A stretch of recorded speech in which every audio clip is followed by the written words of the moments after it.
Hey y'all, welcome back to part 2 of my retro K-pop album favorites tag. So last week, I don't know how I'm uploading these, but last time I did 2016 albums. So it's only logical that we go to the next one, which is 2015 albums. Now, before I start with the questions and stuff, check out my last part if you want to hear what the format for these videos is and all, but I'll give you a little rundown. It's basically a K-pop album tag, but I'm doing it with older years because A, I didn't have a chance to do it at the time, and B, most of my albums are older, so I couldn't really do a 2017 or a 2018 one even if I really wanted to, and if I did, it would be a real stretch. But yeah, so 2015 was a fantastic year. Um, Second gen groups were still going strong. A lot of groups put out full albums. FX, Girls' Day, SNSD, Wonder Girls. Who else? Sistar definitely released something. Just like all these groups that were so strong 2 3 years ago that are no longer with us, um, were killing it in 2015. It was like the last victory for Gen 2 groups. It's like everyone died in 2016, 2017, so 2015 was just such a good year, and I'm super excited because I love these albums that I'm about to show y'all. So, questions to this tag will be linked in will be put in the description, and I've added my own final question that I thought of that would be fun to answer. So, I'm only using albums that I own as well. So let's get started with your favorite album of 2015. Now, if you know me, if you've watched my previous videos, then you know how much, or maybe you don't, but I feel like I must have talked about this at some point. Um, my love for this album burns brighter than 10,000 suns because this is my favorite K-pop album of all time, and it was released in 2015. It is Brown Eyed Girl's Basic album. It is so good. It is so good. The tracks are so cohesive. They're all fantastically performed and arranged. The packaging is good. Even like the concept was great. They looked good. Everything about this comeback was fire, and it should have done way better than it did. It didn't do terrible, but it should have just done so much better. Because this is the best K-pop album y'all have ever heard. I cannot give it a 10 out of 10 though, because of one problematic track, and it is track 5, Obsession, which is not a 5 out of 5. I can't give it a 5 out of 5. I can give it a 4 at best on a good day, but Fractal, Dice Play, Atomic, Light, God Particle, Brave New World, Wave, Wormhole, Ice Cream, Time, 5 out of 5s. They're in like a great order. Everything is great about this album. Even Obsession, I won't skip it if it comes on. You have to listen to this album track 1 to track 10, no skips. This is the best K-pop album of all time, and I normally don't do this, but oh, bam. Yeah, that's on my wall right there. Right there, poster. So, yeah, I love this album, if you could not tell. It's also the phone lock on my background. Like, it is everything. Brown Eyed Girl's Basic. Favorite photobook concept of the year? I've got to give it to another one of my faves, Davichi. This is their mini album, Davichi Hug, signed as well. They had just left MBK, and everyone was like, oh, Davichi hates each other, blah, blah, blah. They'll never get along. MBK is the only thing holding them back together. You get postcards of them in, I forget which European country they went to, but like Eastern European country. They look good. They look chic. They look stylish. You get those. And then you get this lovely photo book. No blank spaces. Why would you want blank spaces? they asked. And so they didn't give us any because they don't want it. We don't want it. Look at these high quality pictures of them. Just look so good. Davichi hug as well, like proving their close bond that everyone seems to deny at every turn for some odd reason. They just like to say that, but Davichi likes each other. Wow, who knew? We knew, but yeah, favorite photo book. It just everything about this is so nice. Photos high quality. The concept was great. Yeah, not to mention the songs are terrific. And then favorite packaging. Now I gotta give this to my faves. Sunny Hill. This is the full album, Sunny Blues. Now it's kind of cheating because 2014 was the year that Part A came out, but Part B did come out in 2015. So I'm counting it because Part B was what made this packaging. So in Part A, all you get is this, which is like, it's whatever. It's a nice little like generic packaging, blah blah blah. I mean, it looks cute. In Part B though, they stepped it up because they give you this Part B right here, and it's identical to the first, aside from like color. And they give you this lovely slipcase. Lowen, thank you so much. And they give you the track list of the full album on the back. They're like, oh, we know you bought Part A because you bought Part B, so here's both of them together on the back. And this says something like, once you put Part 1 in here, it'll be complete, I believe is what the translation is. Something like that. It's just so good. And also in Part B, they give you like a fun little dummy copy of this. It's like just a plastic hollow shell that looks like this, and it's like, please replace this with Part A. So it's cute, yeah. And then on the side as well, it says Sunny Hill, A, B, Sunny Blues. This is how you do a full album. It's just so cohesive. Sunny Hill, the first album, Sunny Blues. So you can have it like this. You can have it like this. I personally like this one, but it looks like a box DVD VCR set or something like that. It's just so good. They tied both albums together so well. So that's my favorite packaging of the year. Least favorite packaging. I couldn't find anything too terrible during 2015. Like, there are a lot of bad packaging. I could have went with the jewel case, something like that, but I'm going to give it to Gaion's Hawa. This is the album with Paradise Lost and Apple on it. And so this just does not make a lot of sense to me. So when you open it, right, there's like a little thing where the CD would be, and it's this. It's like hands and an apple. I don't know what they want us to do with that. And the photo book in general for this is super disappointing. Like, you get a lot of wasted space. Like, okay, so this is necessary. What? Her legs? What? Don't.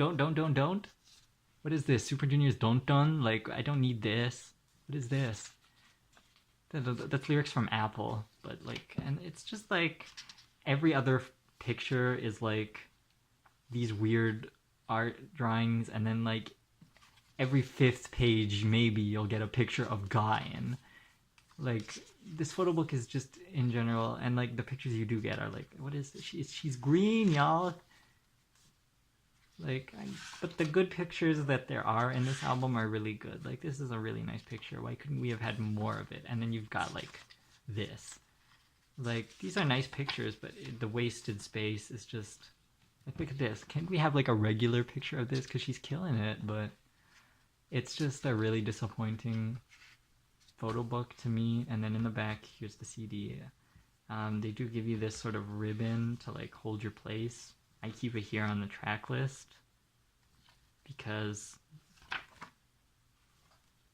there's no real thing that I want to keep it on. Like, I don't read the lyrics or anything, but it's just a really disappointing photo book. And what they did do is they have the track list in the back, and it's like pressed in by like, I don't know, like a piece of metal or something like that. You can see it, but it also makes it so it's hard to read. So while a nice touch, I can't really praise it that highly because it's sort of difficult to read.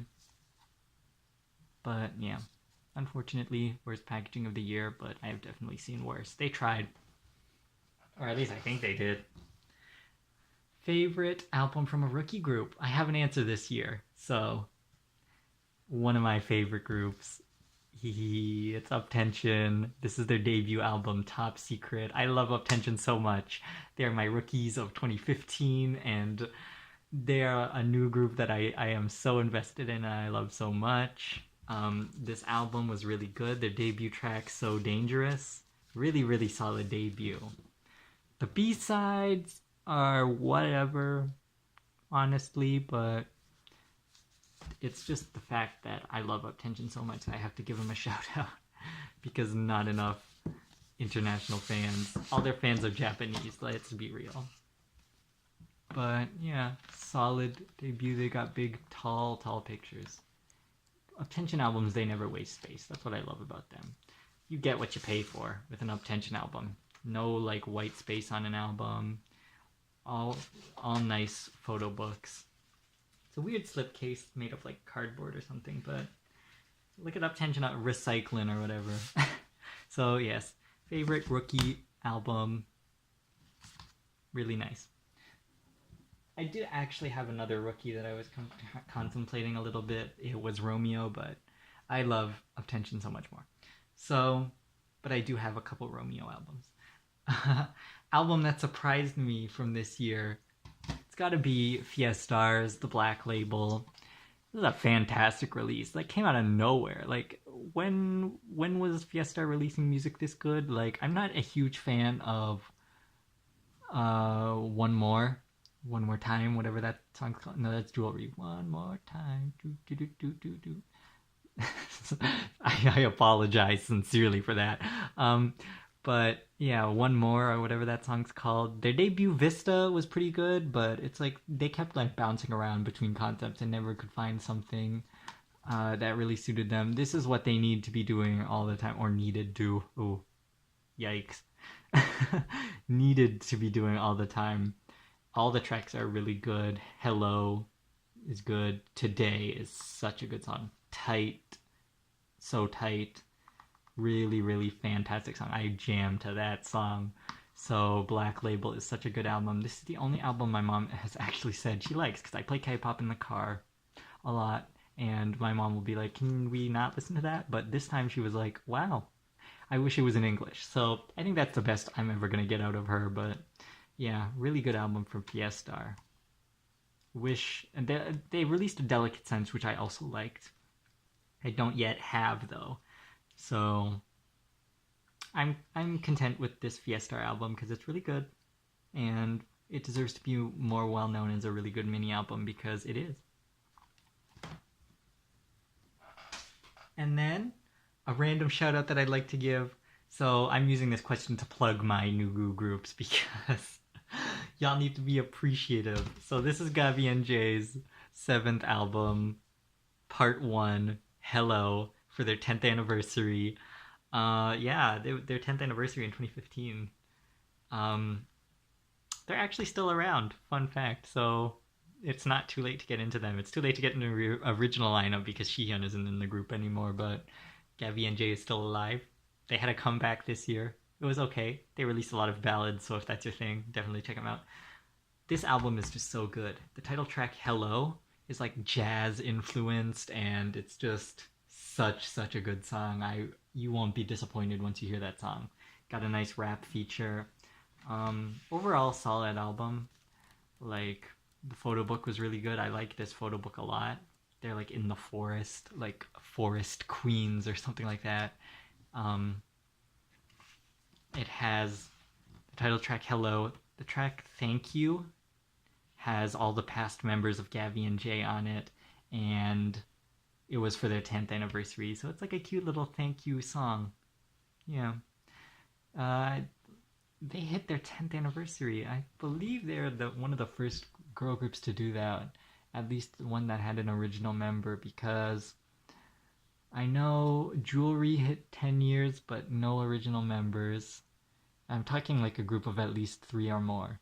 Big Mama did not hit 10 years. I was having a conversation about this, and if you're watching, you know who you are.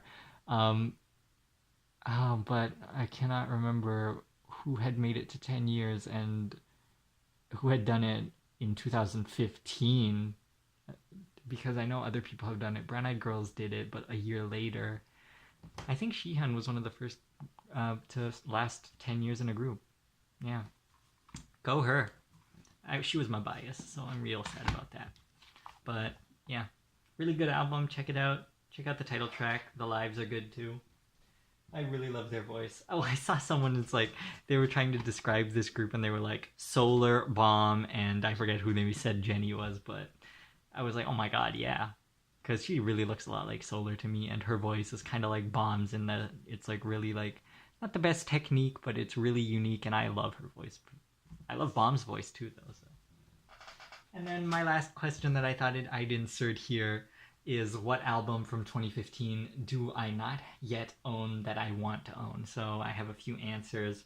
Number one, 17's debut album, 17 Carat. I used to be real big into 17 debut era, Monse era, Pretty You era. I was such a hardcore fan. So I want to get that. Even though the packaging is the worst thing I have ever laid my eyes on besides Block B's Her and like NCT 127's Limitless. Aside from that, it's one of the worst things I have ever seen in my life, including like car crashes. I'm just kidding. That's too far. I apologize. But there's that. What else do I want? Um, Nine Muses, the summer album. I saw it in the store, and it was like retail price. It was like $27 Canadian, and I was like, I don't really like Hurt Locker. I'm gonna get Sweet Rendezvous instead, which I'm glad I did because that's also out of print. But I should have got both. I think I got a. Oh, what was the other album I got? I don't even remember. See, no, I got Dal Chabet's Joker is Alive, which I also don't really regret getting, but I should have gotten the Nine Muses album. I really want to go back, but I did a huge haul recently that cost a pretty penny is all I'm gonna say. A couple pretty pennies. So I'm kind of in a no buy mode right now. It was like that was like my last hurrah before I go off to school in September, where I will not have access to my K-pop. I know, so sad. I'm gonna have to leave all my babies behind while I go to school, but I will be ordering stuff through Amazon and picking it up at the post office while I'm there. So it's not entirely sad, but yeah, I'm gonna be on a low buy until like Christmas. I'll probably order a bunch of stuff because my birthday is right before Christmas, so I'll probably do a huge haul then. I'll probably do like a proxy site haul and order everything I see and then have it all there for Christmas, because last year my parents actually, they were really nice. They asked what I wanted for Christmas and I said TVXQ album, and then I got it. So that was nice of them. Long tangent. Yeah, I want the Nine Muses album was what I was talking about. Also their drama album, but I can pick that up anytime I want. I'm gonna get it on Amazon probably in a couple months. And then the last release is M Black's Mirror. Their last release, their one release has 3. I love that song. I cried at that song, y'all. When I had no business crying to that song. I got into M Black in like 2017, so I had no business crying over M Black, but it was just so sad because okay. Anyway, I want those albums, and I have not had a chance to get them, but I will, because I've sort of have less and less I want to buy, so I'm being able to finish off discographies, and it's really satisfying. So, wow. Okay, spoke a lot more than I probably had any business speaking.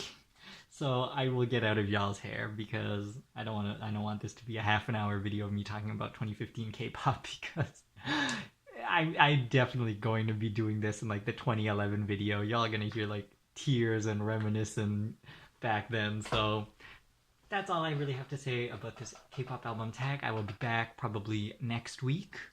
I'm like bulk recording these because I have very few times where I'm able to record with my family being loud people and the dog being loud and me going back to school very soon. I'll have very few chances to film. I don't know when I'm gonna film at all, if I'm gonna film at all when I go to school. So I apologize in advance if I'm gonna have to take a hiatus from like September to December. But yeah, that's really all I have to say. I'll be back next week, probably with the 2014 album retro tag, whatever we want to call it. Um, I'll link a playlist down below with my videos, and I will also link Random Me 2011 because they started this tag, and I like to give credit where credit is due. So, yeah, I will get out of your hair and see you next time with a new K-pop video. See ya.